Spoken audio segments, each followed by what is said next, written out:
Tonight's subject is the law of liberty.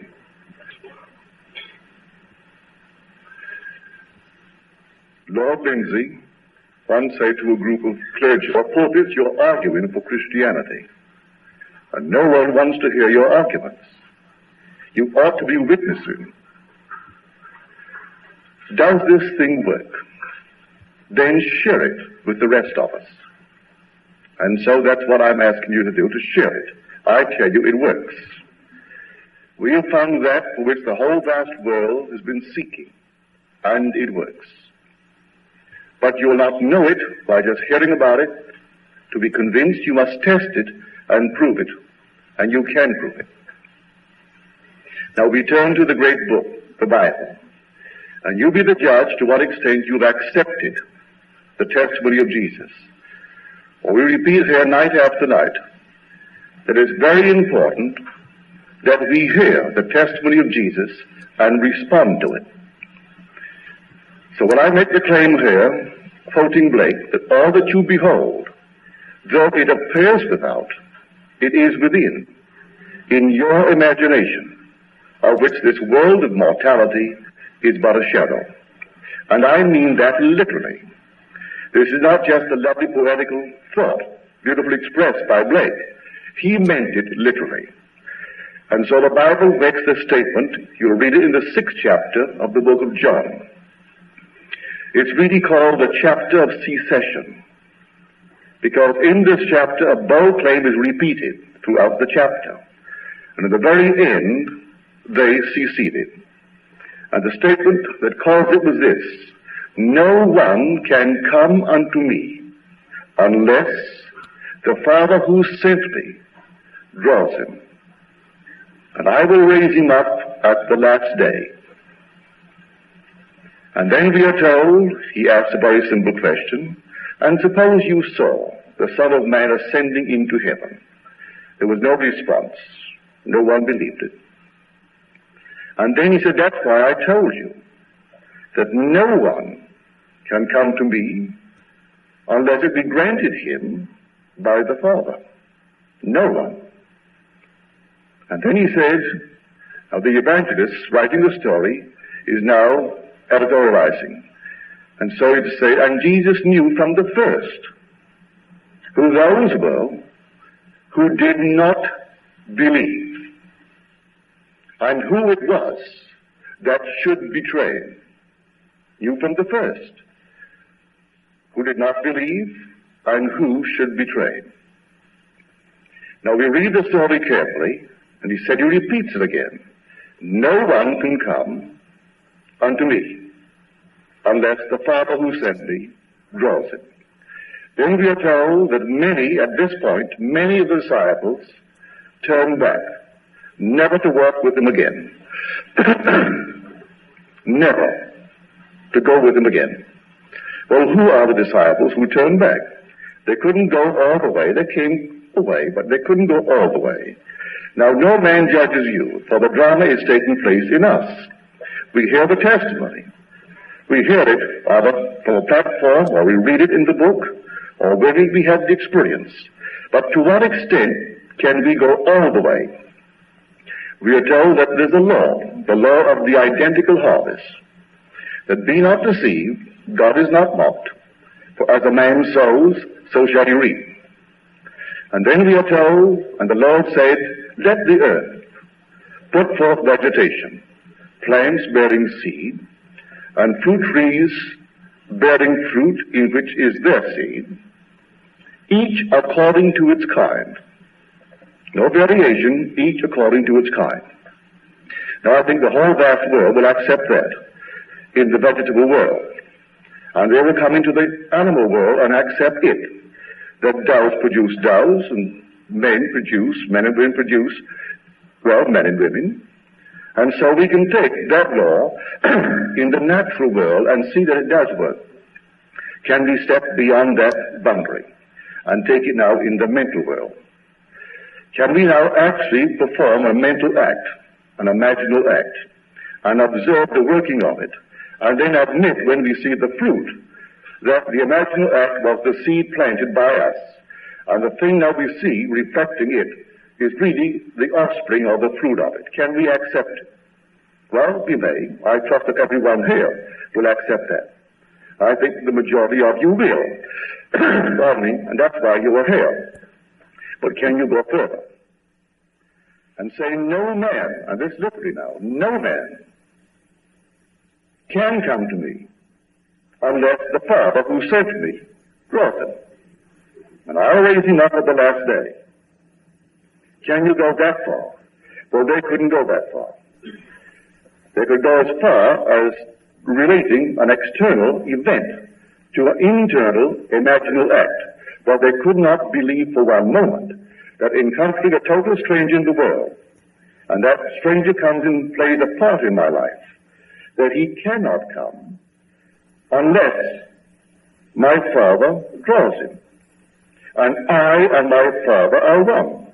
I am in the Father, and the Father in me.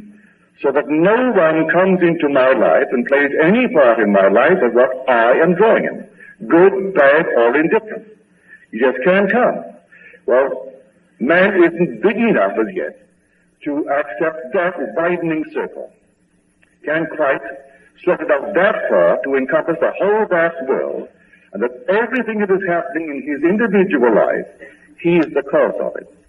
He can't quite relate these events when they are touched by living beings in the world to anything that he inwardly has ever done. He can't believe it for one moment.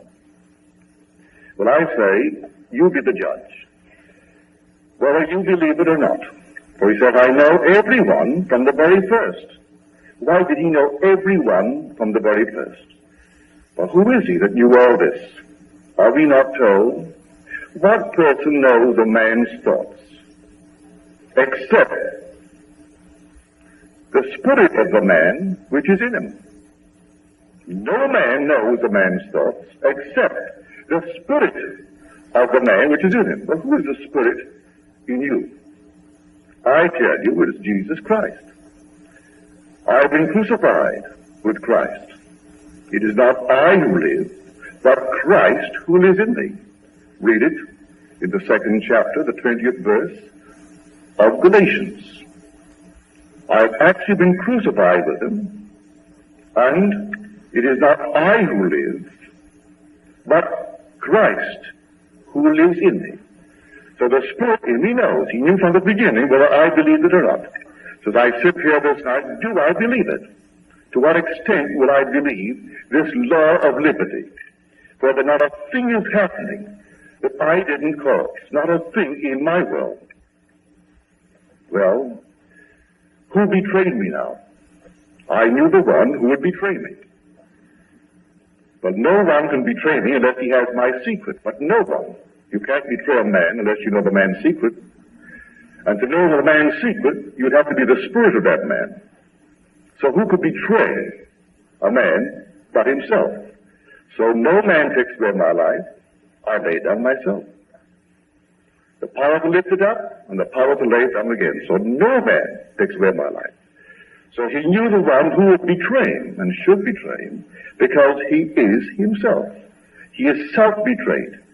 He knows the secret to the point where everything is happening in his world because he is the sole cause of all the things that he encounters, that he experiences. There is no other cause. He knows it. And so he's betrayed the creative spirit within himself. He knows what is the cause of it. He's found it in himself. His own wonderful human imagining is the Christ spirit in him that really is the cause of the phenomena of his life. He knows that. And so now he's self-betrayed. He will share it with the world, but who will accept it? He will tell it to the world, and so they will themselves judge to what extent they will go with him. But when he comes to the statement of no man can come unto me, except the Father who sent me draws him, we draw the line there. Now let me share with you what has been given to me. The gentleman is here tonight, and this is his story, as given me last Tuesday night after the meeting.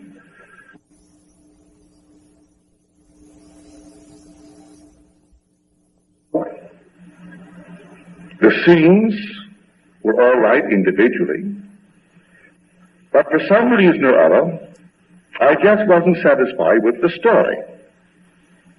So Sunday morning, realizing that the story was the problem and not my treatment of the story, I did this. I put myself into the shoes of Robert Louis Stevenson. And then I imagined how he must have felt after he had written a good story. Then I went back and put on my own shoes and tried to match that feeling which I had imagined to be Stevenson's feeling as he felt having produced a good story. That was the technique that he employed. He said, all this happened while I was taking my morning walk. When I came home, I began to list, point by point, to my wife what I thought was wrong with the story. And then, point by point, as though someone standing behind me and prompting me. And suddenly, the solution to each point came into my mind. Just as though someone was standing behind me and prompting me. And the whole thing came into my mind point by point. Now, he said, I should add that while I was gone, my wife had imagined wonderful things are happening. Wonderful things are happening. Wonderful things are happening. She said, I'm quite sure that your wife would understand that when a man is at home day in and day out, a woman has to use generalizations, sweeping generalizations. So she would understand that, because my wife and I spend the 24 hours a day and 7 days a week. We're all in the same place. And so he, the writer, uses his home as I use my home. So, with that confession off, he said about an hour later, I was in the shower, and I was presently recalling an experience of 6 years ago.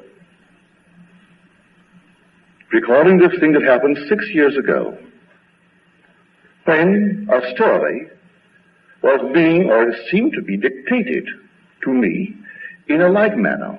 The thing that just happened, as someone standing behind me and dictating the story of this past hour, and it seemed 6 years ago, as I recall the story, that this happened in a like manner. Some presence dictated or seemed to have dictated the story. And then it hit me like a sledgehammer.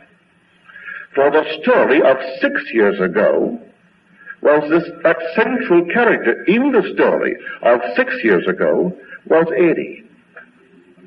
Identical, down to a T. It was Eddie. And then, if you were here when we told the story of Eddie, let me now tell you the character that he conceived 6 years ago. He said he was mildly insane. Well, you know, Eddie was committed to an insane asylum for those who were mildly insane. He said the character was periodically picked up and released by the police. Well, the police picked up Eddie, and when the asylum wouldn't take him back, the police didn't want him, and so the police released him. He said, for plot reasons, I gave the character a limp in the right foot, the right leg. So has Eddie, a limp in the right leg. He said, the people of the town, of the character, treated him in the way that the people in my neighborhood treat Eddie. The character lived in a tent outside the town. Eddie lives today in a tent up in the hills of Hollywood. The character wore the kind of clothes, the same clothing that Eddie wears.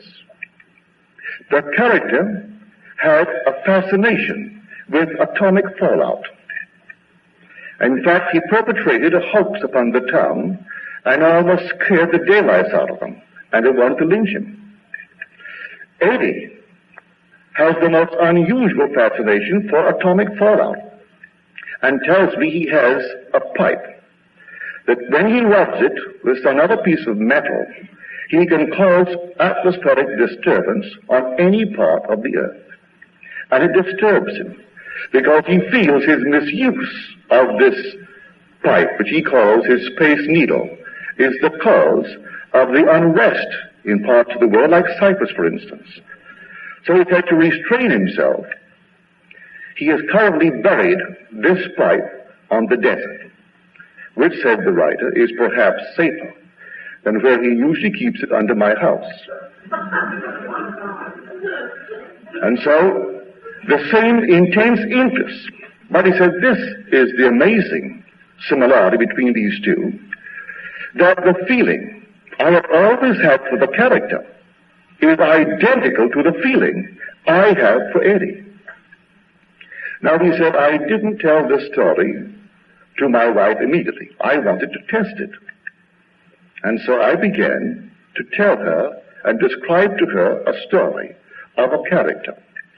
And I purposely omitted the limp in the right leg, because had I said it, she would instantly have thought of Eddie.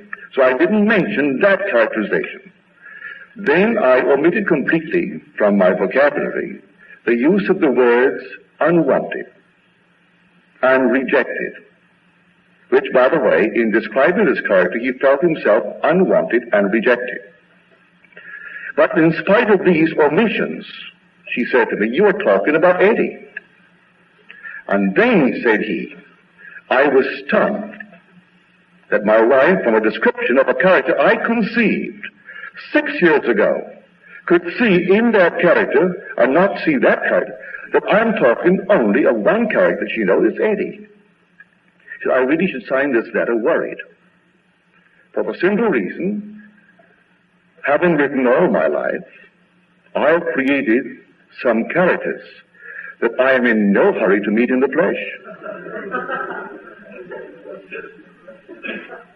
So everyone has done that. Then he goes on, he says, of course, I quickly turn to your book, The Law and the Promise, and reread the chapter on There Is No Fiction. And now, said he, with this off my chest, as it were, I must say something good in favor of an outside God and candles. For in my present state of mind, I think that really such a thing, an outside God, will be more comforting than to be the God creating all these things that's coming into my world. When I reflect upon the characters as a writer, I have conceived and projected on the screen characters that I don't really want to meet in a hurry, not in the flesh. Then he said, I hope you'll keep this letter in a safe place. Because if I ever want proof or insanity, I will have it. You keep it in a safe place, and the day I need it to prove my insanity, well, there is the proof. For here, this gentleman has gone all the way, and is willing now, from his confession in this letter, to admit that the character Eddie, that seemingly came by accident after a great rainstorm, that all the cars were washed in the neighborhood, and Eddie had no job for the day, and thumbing his way up the hill, possibly to where he lives in his tent, this gentleman very kindly gave him a lift. And the friendship began there. Because outside of this friendship, which he says is the same intense feeling he has for him that he had for his character, and he always had for the character. They have no social meeting point. They do not travel in the same social circle, intellectual circle, financial circle. Yet, there is a closer feeling, I'm quite sure, towards this Eddie than he has towards maybe 9/10 of those who move in his circles. And he created Eddie. So I say that everyone, you may not recognize the character. Maybe you're not a writer and have written to the point where you can remember an actual character that you created out of the nowhere and had it produced and saw the production yourself and moved others to see the character. But he remembered. And then he ran into the flesh and blood character that he conceived 6 years before. So the 6th chapter of the book of John. No one can come unto me unless the Father who has sent me draws him. At the last day, I will lift him up. I'll raise him up at the last day. Now, I'll tell this gentleman exactly how he's going to raise him up. The day will come, and the last day doesn't mean the last day of 24 hours. It means the last day of the journey from the cradle to the grave, when it is your last time around. And you're not on the wheel of recurrence anymore. And when that last phase comes to an individual, he will have this experience. When he least expected, no one ever told him about it, and maybe what I'll tell you now, you'll forget and quickly forget. So when it happens, it will come as a very wonderful, pleasant surprise, because you have no memory that you heard it from my lips. But when you don't know about it, you never read about it, no one told you about it, and one night, or they come through the day, but in my case, it always seems to come at the wee hours of the morning.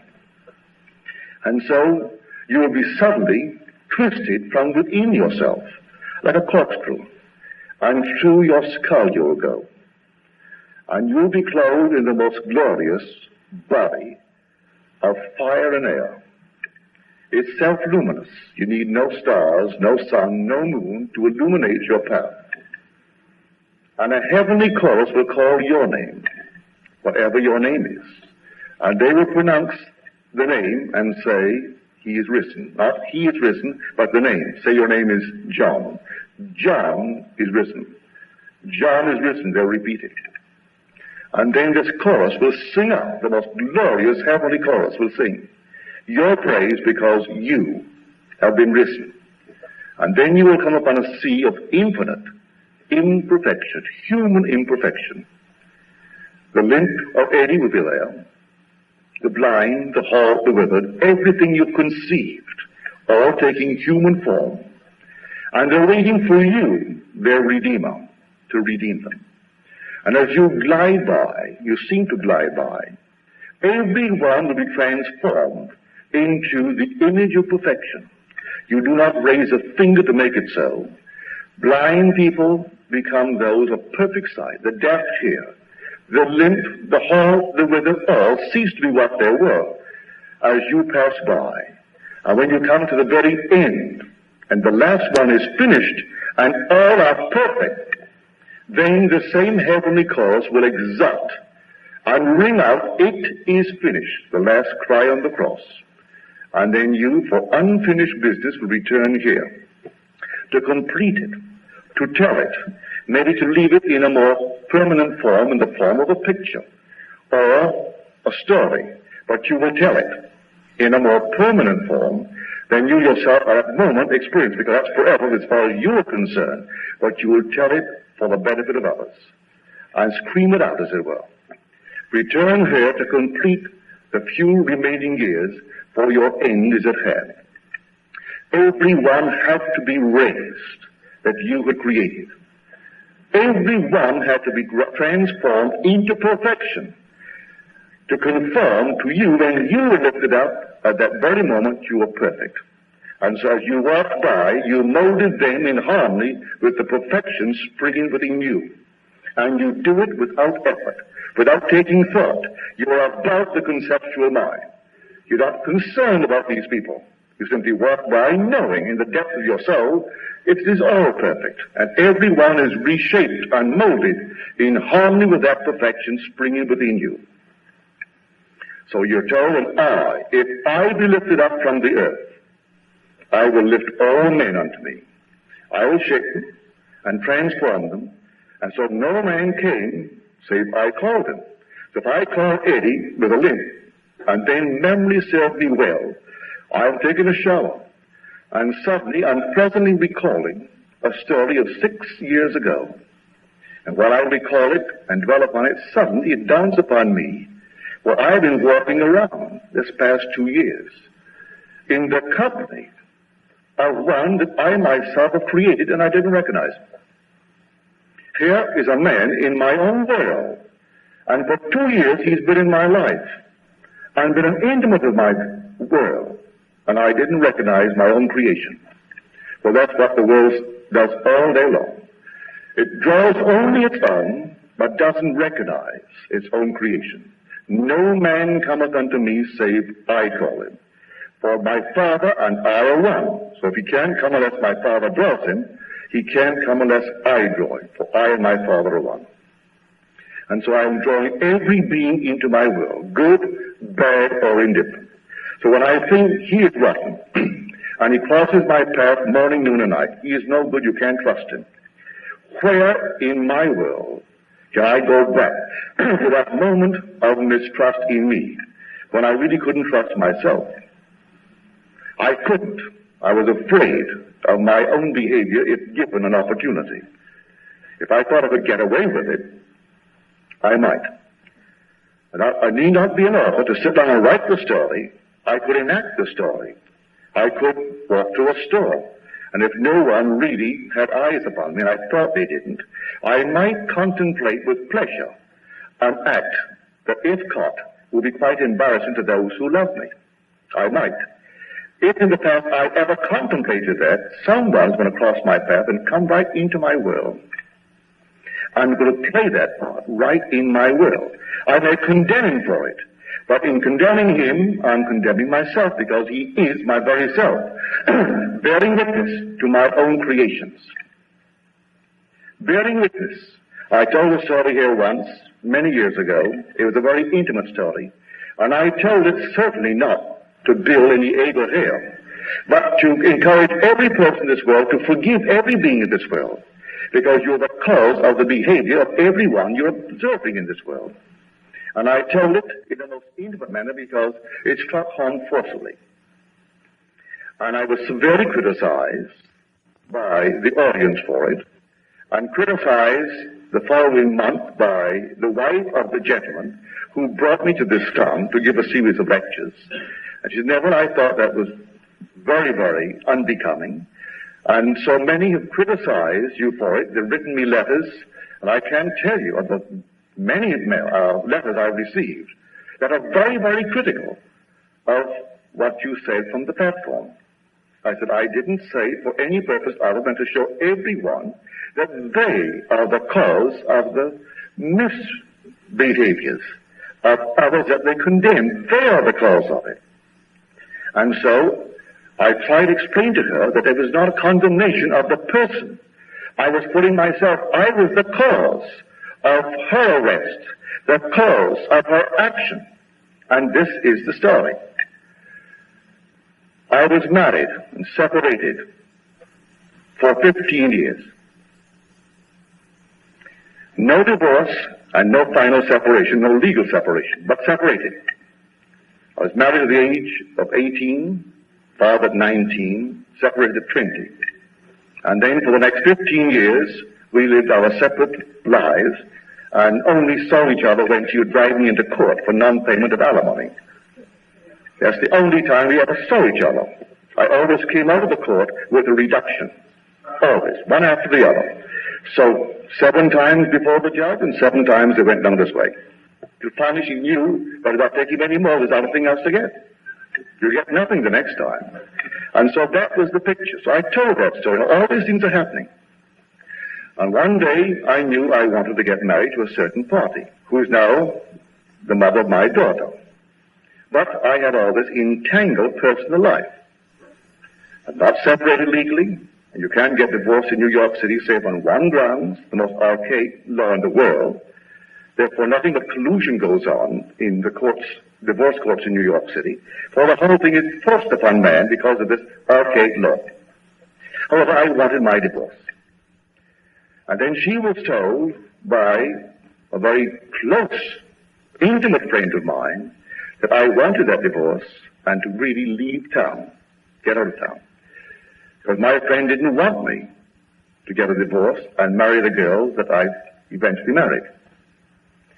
So I thought, all right, I will now apply this law, and I stepped as though I were happily married to the girl who now bears my name.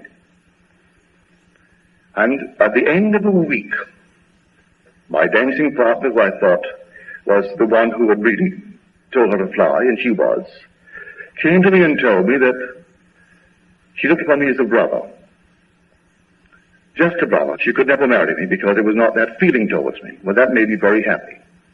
And then the other one was gone now, never to be found again, so the world would think.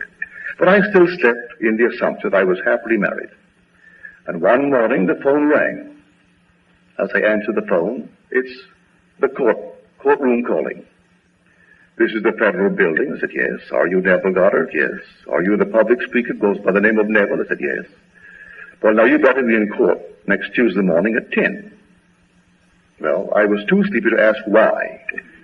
And so, next Tuesday morning, just a little before 10, here, the phone rings again. Are you Neville Goddard? I said, yes. And why aren't you in court? Didn't we call you last Tuesday to tell you to be in court today? I go, why should I be in court? What's wrong that I should be in court? I have been subpoenaed. Then said this party over the wire, you're a public character, and the reporters are always in court, and they love to get this bit of story into the papers, and papers today. Well, I said, well, what's wrong? They said, well, your wife happens to be on trial, and so if you would come on down, and maybe you could throw some light upon this. So I went on down. Got into the courtroom just in time to see them bring her into the dock, as it were. The three judges came in, took their position, and then someone whispered to one judge, and then the voice said, is Mr. Goddard in the courtroom? I said, I'm here. Would you take the stand? You're not sworn in, not under oath, but maybe you could help us to throw a little light here. And so I took the stand, and they asked me if we were the same religious faith. I said, no, she was born a Catholic, I was born a Protestant. But that's no problem. She is not a practicing Catholic, and I'm not a practicing Protestant. So there's no problem there at all. And then he said, well then, could you throw some light? I said, first of all, she is 8 years my senior. And you know my age, therefore you must know her age. She's undoubtedly passing through some emotional disturbance, and so when a woman is passing through such states, well, they can do any irrational thing. What she's now charged with, I am quite sure she's never done it before. Even if you have the evidence to support it, I still say she's never done it before. I will swear she'll never do it again. I ask you, for my son's sake, who lives with me, that if you've got to sentence her, that for the law's sake, sentence her, but then be merciful and suspend it. He said, I've never heard a plea in this court of mine similar to that in all my years on the bench from a man who has nothing to gain by this merciful plea of his when he really wants a divorce, because we have all that evidence before us taken from your wife when she was in jail for this past week, waiting for their trial. He said, I'll act upon your recommendation, Mr. Goddard. I now sentence you to 6 months and suspended. Don't you ever come before me again. Mary met me in the lobby. He said, that was a very decent thing of you to do, Neville. Give me the papers. I said, I don't have any papers with me. Come home and I'll give them to you. We rode up together. First time in these many, many years, we were closer than between the judge and the bench. We rode together to my hotel, and I gave her the papers that I had not been able to serve for a number of months. Gave her the papers, and got my divorce uncontested. So I told that story to say that I caused her to do what she did. Had I not assumed that I was free to marry the girl that now bears my name, she would never have done these things at all. And so she goes into a store, and the first time in her life, she picks up something that she hadn't paid for. And someone saw it. And so it was a silly thing. But nevertheless, she did it. And that's what brought her into the city, that I could find her. And she was moved to ask me to give her the papers because I pleaded for her. And so having done all this, who actually was the culprit? I was the culprit. She came right into my world to play a certain part, to grant me my freedom. I'm speaking of the law of liberty. And so, should she be condemned for an act that I, the unseen author, wrote for? I didn't write it out by sitting down and writing the part for her, but I determined the behavior of that party, that she had to do something in order to melt her to take the papers from me. And so I told it only to show that don't condemn anyone. You and you alone are the author of the things happening in your life. And therefore, Would you condemn a man, this gentleman, right into his script? A limp in the right leg. Here comes a man with a limp in the right leg. He writes everything into an imaginary character, and he isn't imaginary at all. You can't distinguish between what the world calls imaginary and reality. You can't. This is all one. And so people could not go beyond a certain limit. And so you could say, well, I will assume that I am what I want to be, and things happen in my world like this. But don't tell me now that I actually created her in that character. I did.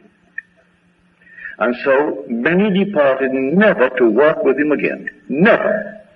And so he turns now to the 12 who remain. He said, would you go also? And Peter answered, to whom would we go? You have the words of eternal life. And we believe and have come to know that you are the Holy One of God. Well, to whom is Peter speaking? He isn't speaking to another. Whoever is the character written in this drama as Peter came to that decision within himself. It's the most difficult thing in the world to accept, for this is the cause of secession. They're seceded at that moment because they will not accept the fact that they are actually the cause of these things that are living and moving in their world, some crippled, some limited, some maimed, and they are the cause of it. They will not accept it. You're all right. They left him, never to work with him again. And then Peter said, but to whom will we go? You have the words of eternal life. These are true. And now to whom will I turn? For you know we have believed, and we have come to know you are the Holy One of God. Know what? Well, turn back now to Matthew, and you see the answer. Whom do people say that I am? Some say John the Baptist. Some say Elijah come again. Some say Jeremiah. And some say a prophet of old. Doesn't respond to that. He asks another question. But whom do you say that I am? And Peter becomes the spokesman. And Peter answers, thou art the Christ, the Son of the living God.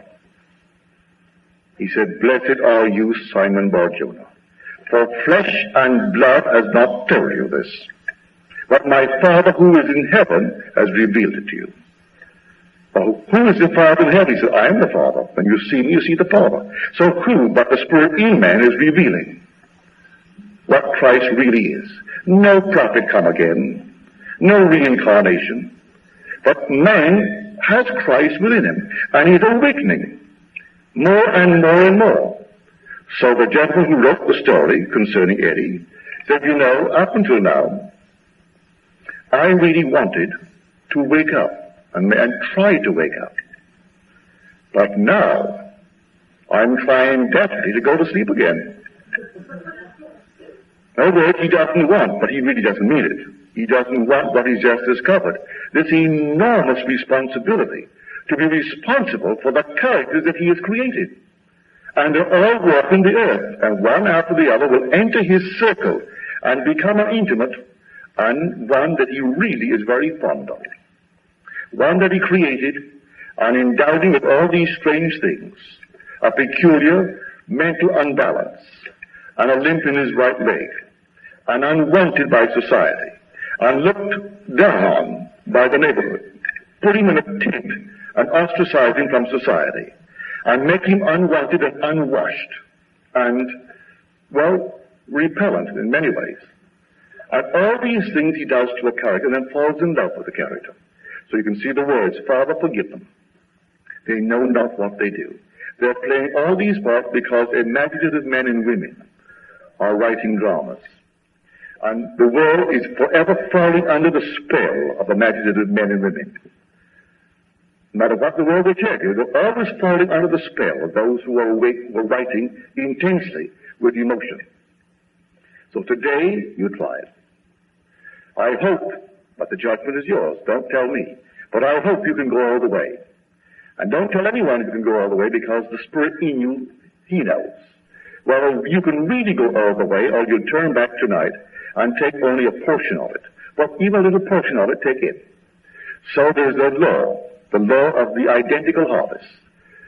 As a man sows, so shall he reap. Regardless of what it appears to be, weeds, you reap it. And you'll find in the end, everything is simply bearing witness to man and what man is doing.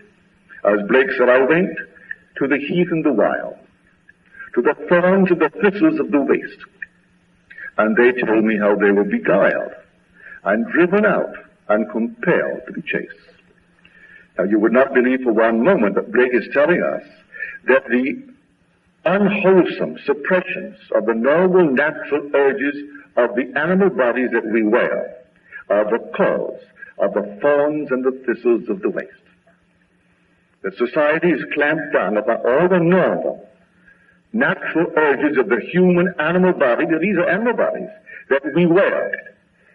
And by putting a clamp upon the natural urges, then comes thorns and thistles of the waste. And what botanist would believe that? He does believe that for 1 second. And he thinks he's going to kill them by some insecticide or some other kind of thing. And go out and burn the things. They'll all come back. As long as man walks the earth, who can impose these restrictions on growing healthy bodies and call them moral laws.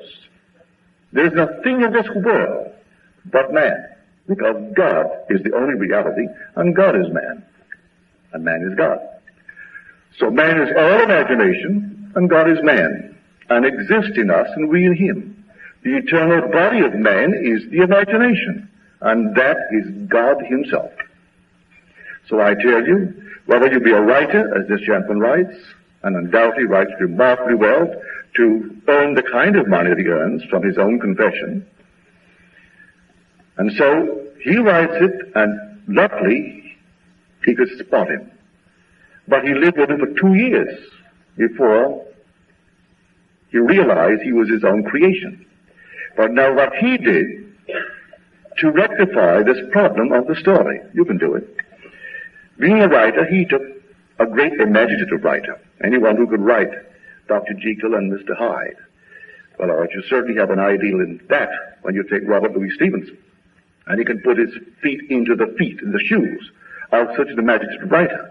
And then, right behind him, someone. It was Stevenson. He called in by a mood. You can tell by the mood that you wear who you're going to meet in this world. You wear moods, and they come.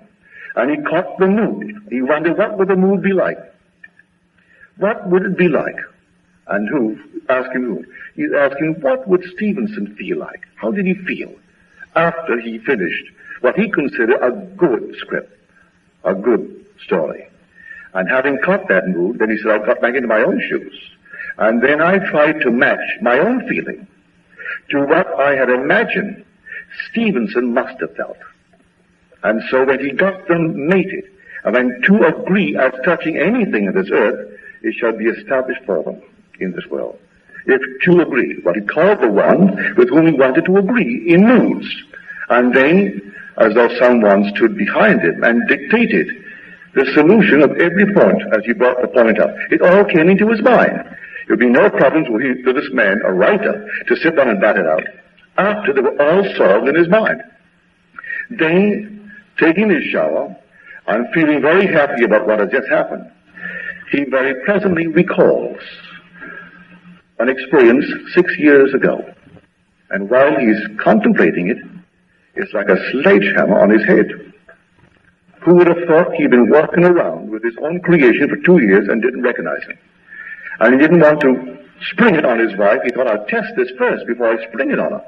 And so he described the character, leaving out very pertinent things like the limp in the right leg and the use of the two words, unwanted, rejected, and leaving out things that would give her the cue she still could spot the character was Eddie. And so, that story you can take to heart. Tonight, what would it feel like if you want money, well, mention someone who has oodles of it. What would it feel like to him if he really wants money? Because many have it without any thought of money. But if someone really wants it, what would it feel like to him after he really went over in a big way? And then you try to match your feeling to that which you've imagined he must have felt when he made what he considered the big killing. Match the feeling. And then just matching and see what happens. Just try it. What we're doing here, we're experimenting. Because this is the greatest problem in the world. As Prophet said, the secret of imagining is the greatest of all problems, to the solution of which everyone should aspire.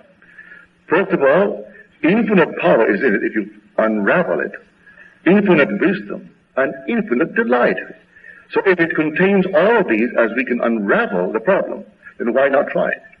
So we're asking everyone to try it and then share with us, that I in turn will share, as I did this night with this gentleman's letter. Again, I repeat, I hope he keeps it up and shares with me, that I in turn may share with you these perfectly lovely facets of this great diamond. For if he could put his imaginary feet into imaginary shoes and feel what the great Stevenson must have felt when he was satisfied with the story, then take the shoes off, put on his own shoes, all in imagination, for he is taking his morning's walk, when all this is going through his mind. And people walking by will see a man walking by and possibly ignore him, not even have a second thought, or they might wonder what's in his mind. But no one but the spirit of that man would know. Who would know for one moment that Stevenson was walking by? But while he was wearing the shoes of Stevenson, Stevenson was there. To the point that were you sensitive, you would not see the man that was there that his wife would see. You will see Stevenson. You really would. Because all things by a law divine in one another's being mingle. And so they aren't outside in space or outside in time. They're only as far away as you'll allow them to be. And your moods can call them. Any being in this world.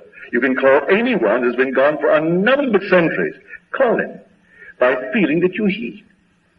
Put yourself into his shoes and call him. And then, if you have a problem, as he had a problem, you have the same sensation that someone is standing behind you and prompting you. So that point by point, the solution is given to you that crowds right into the head. If you believe that Blake, who died in 1827, could really solve a certain problem for you, feel the presence of Blake. Because they're not pushed out, as the world would think, say in time, back to 1827. He certainly is not in any little grave in England. No one is there. And so they are only as far away as you let them be. So he went back and read the chapter on There Is No Fiction, and discovered he, the writer, and very humorously when he said in his letter, having written all my life, I have created such characters, I assure you that I am in no hurry to meet them in the flesh. But it doesn't matter. The day will come, he will move up by a spiral motion when he least expected, and without effort walk by and redeem every one of them. Every one will be forgiven for the part he played there, because they're created either wittingly or unwittingly. And so, I ask you to join with me, put it to the test, and then don't delay with your letters. Bring them to me. Just as many as you possibly can, that I may encourage others to try it too. Because this, when you go home, read this chapter, the 6th chapter of the book of John. It really is the secession chapter. They all departed, never to walk with him again. And only the few remained. And he turned, and they said, where will we go? You have the words of eternal life. And we have believed you, and we have come to know. It didn't come overnight. We have come to know you are the Holy One of God. Well, the Holy One of God is God himself. You come to know it. But you're not pointing to a man. You found a creative presence within yourself.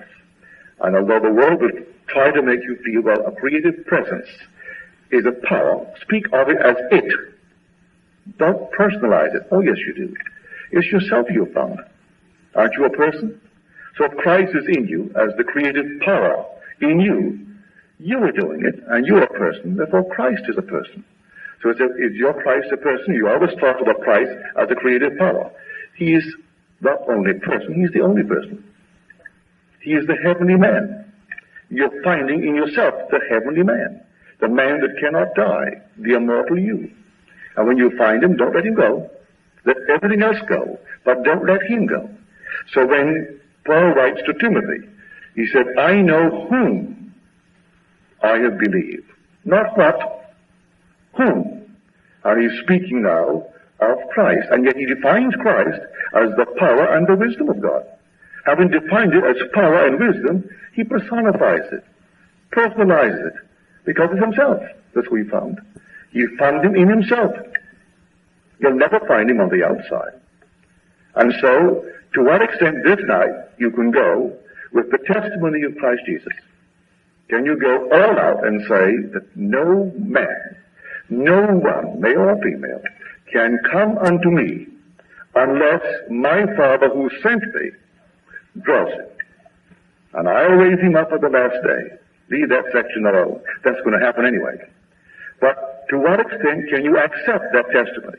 That no one can come unto me unless my Father who sent me draws him.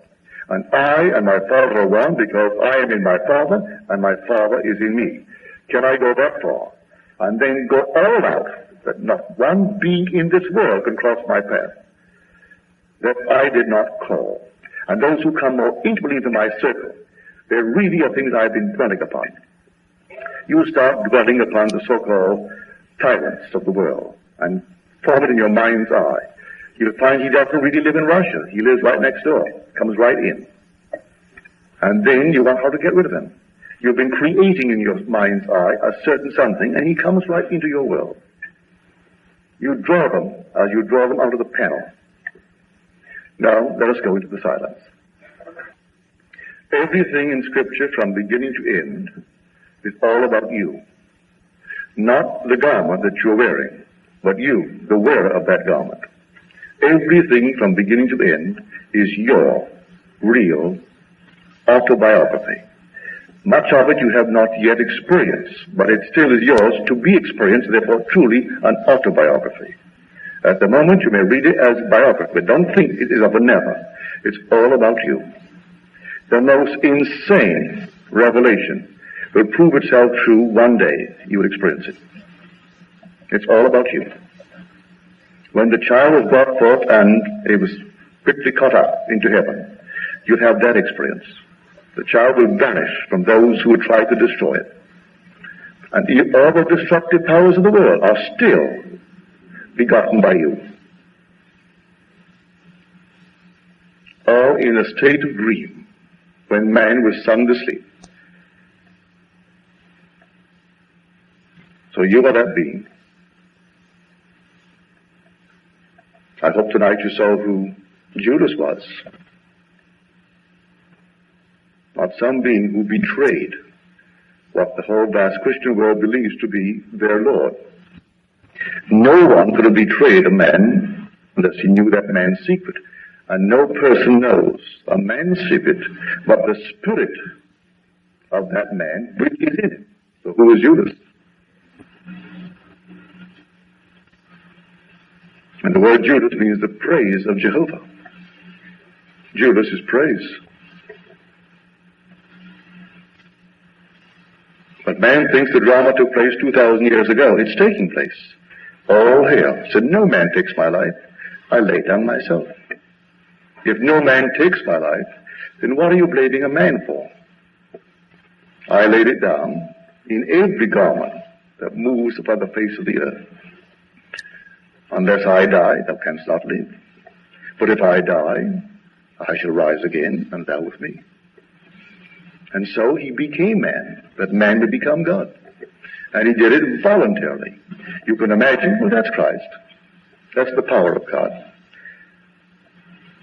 And it is personified, though a power, because you're a person, therefore it is a person. Every evil act of the world needs a man as an agent, therefore it is a man. Every noble act needs a man as an agent, therefore it is man. So it's all personified. So the Scripture personifies the powers. Yet, that's right, they are powers. They are personified. Yes, sir?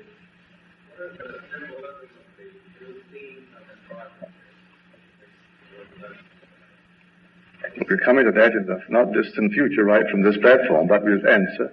Some claim that man is constantly robbed by looking back or looking forward. He is so concerned about what he did and what he is going to do, what he formerly encountered and what he hopes to encounter, and he omits the everlasting present, which is I am. So Christ defines himself as I am the way. I am the truth. I am the life. I am the bread of heaven. I am the true vine. I am the resurrection. All present. But man goes back and thinks of him as something past and hopes to meet him sometime in the future. And it's ever present. He only is in the present. So man is robbed by two thieves that he walks with all day long because Christ is crucified here. In the present, I have been crucified. I am crucified with Christ. And it is not I who live, but Christ who lives in me. It's present. And his name is Jesus, is I am. The word Jesus is Jehovah. Jehovah is Yahweh, and it's defined as I am. So my thief to my left, my thief to my right, I'm always looking to the past or the future. I'm omitting the only reality that resurrects, which is the present. And only what I am ever reaches heaven. Only what I am I pulling up. So don't wait to assume that I am what I would be, because reason denies it. Ignore reason, ignore the facts of life, and dare to assume it, because all things are possible to I am. So the two thieves are with us morning, noon, and night. And we're wondering, I wonder if I did the right thing at that cocktail party last night. Did I say the right thing? Did I make the right impression? And we worry all through the night, did we really do it? That's a thief. And now I'm invited to one tomorrow. I wonder if my tongue will be tied, or do I have the nice dress? Will I have time to go to the hairdresser? And all these things. And I'm concerned about tomorrow. When it's only today. This now. This is I am. Well, I see my time is up. So do test it and share with us by giving us in the written form your results. Thank you.